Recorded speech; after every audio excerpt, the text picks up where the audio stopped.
آج ٹیلی ویژن کی خصوصی ٹرانسمیشن میں ایک مرتبہ پھر خوش آمدید۔ اس ٹرانسمیشن میں ہم بات چیت کر رہے ہیں الیکشن کے متعلق، الیکشن سے متعلقہ ماحول ہے۔ آج الیکشن سے ووٹنگ ڈے سے پہلے آخری دن ہے، اور آج جب ہم بات چیت کر رہے ہیں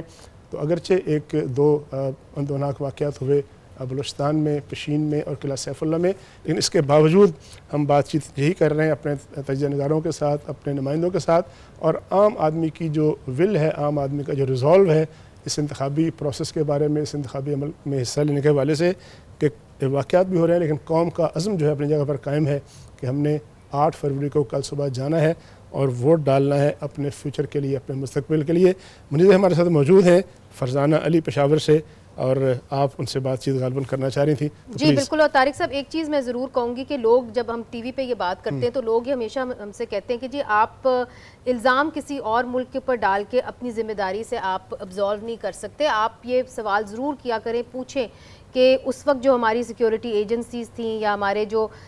ریاست ہے اس کو اپنا کام کرنا چاہیے، اور جو پاکستان میں ہر شہری کا جو ہے زندگی وہ ایک حفاظت ہے، اس کو اس کی حفاظت جو ہے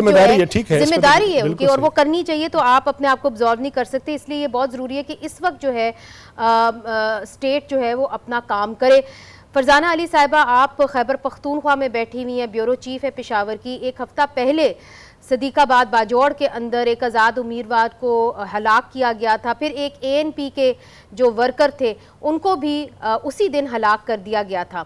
کیا صورتحال ہے خیبر پختونخوا میں، اور جو سیاسی سرگرمیاں ہیں کیسے ان کو ٹارگٹ بنایا جا رہا ہے، یہ بتائیے۔ جی منیزے، جیسے بلوچستان کے حالات ہیں پچھلے کچھ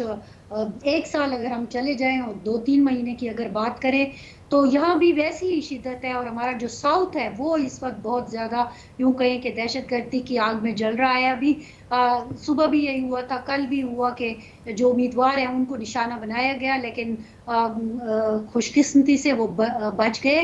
وہ اس وقت اس گاڑی میں نہیں تھے لیکن گاڑی کو نقصان پہنچا۔ بہرحال آپ نے ریحان کی بات کی، باجوڑ کی بات کی، تو آپ دیکھیں جس نے اس کو نشانہ بنایا، پہلے تو یہ بات کرنے کی کوشش کی گئی کہ شاید امیدواروں کی آپس کی چپکلش ہے، لیکن جب ہم نے اسی وقت بھی فوٹیج دیکھی تھی تو ہم نے یہی کہا تھا کہ یہ کوئی اور دشمن ہے جو آ کے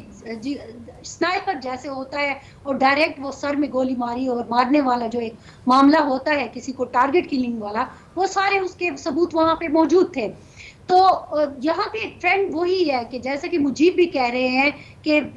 تحریک طالبان ہے، داعش ہے، مختلف چیزیں ہیں۔ اچھا، پہلے داعش نے قصہ شروع کیا JUI کے خلاف، ان کو مسلسل نشانہ بناتے رہے، اور ظاہر ہے آپ کو پتہ ہے آئیڈیالوجی کا ایک فرق ہے۔ پھر یہ ہم نے دیکھا کہ انہوں نے پاکستان تحریک انصاف کو بھی نشانہ بنایا۔ ماضی میں چلے جائیں، آپ نے سراج الحق صاحب پر بھی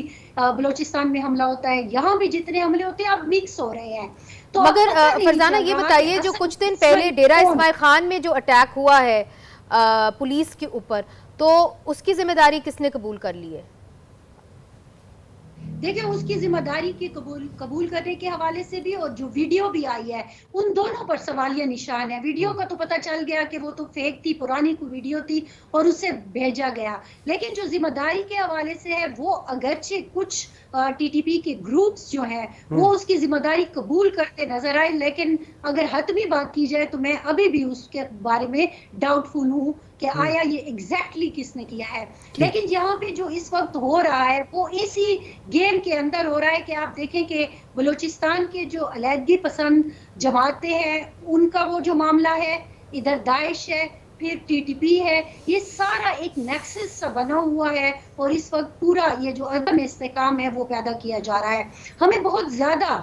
ایک خوف ہے کل کے لیے، کیونکہ ہمارے ساتھ 2-3 چیزیں اس وقت جڑی ہوئی ہیں۔ ایک دہشت گردی ہے، دوسرا ایک ناراض جماعت ہے، پھر اوورآل خیبر پختونخوا کی جو سچویشن ہے۔ اب یہ جو واقعات ہوئے ہیں تو ہم آج جو ابھی آپس میں